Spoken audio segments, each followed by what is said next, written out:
no one will be able to be armed. We will take all weapons.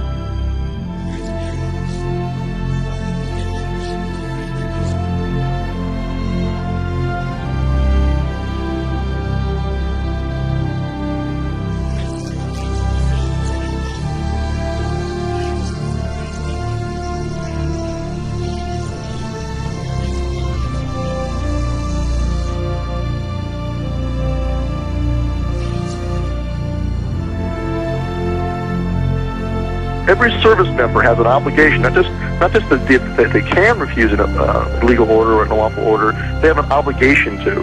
They have to. And so they have to make a decision for themselves where that line is.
earthly answer that anyone can understand why these people, after 6 days, are still in this filthy, miserable convention center. Why are they still here? There's the freeway here. I tell you what I would have done, what I would still do. I would say, let them walk out of here. Let them walk away from the filth.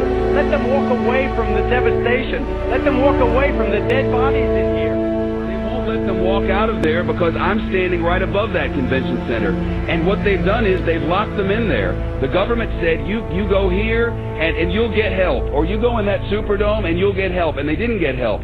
They got locked in there and they watched people being killed around them. And they watched people starving. And they watched elderly people not get any medicine. And now they know it's happening because we've been telling them repeatedly over and over every day. And you know what they're doing now? And I'm not blaming anyone. I'm telling you what's happening.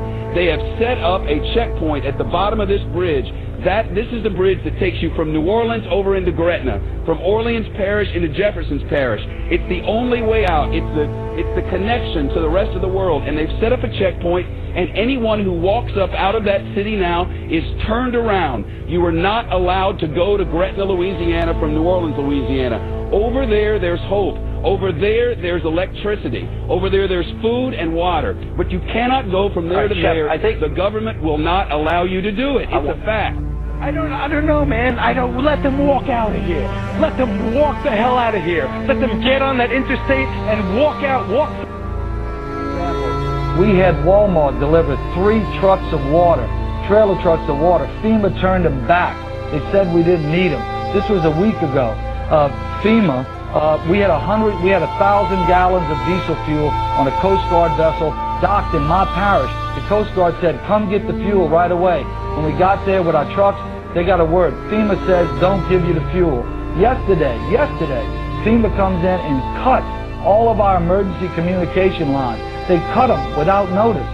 Our sheriff, Harry Lee, goes back in, he reconnects the line, he posts armed guards on our line and says no one's getting... That's why we issued our declaration of 10 orders that we will not obey.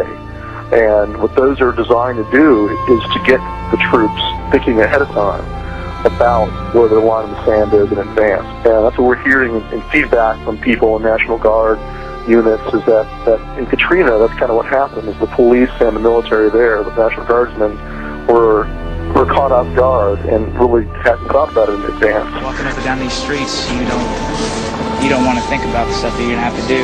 Somebody pops around the corner. Let me shoot an American. Yeah. And what we're hearing is that it won't be the same way next time. There'll be more who will say, no, I'm not going to do that.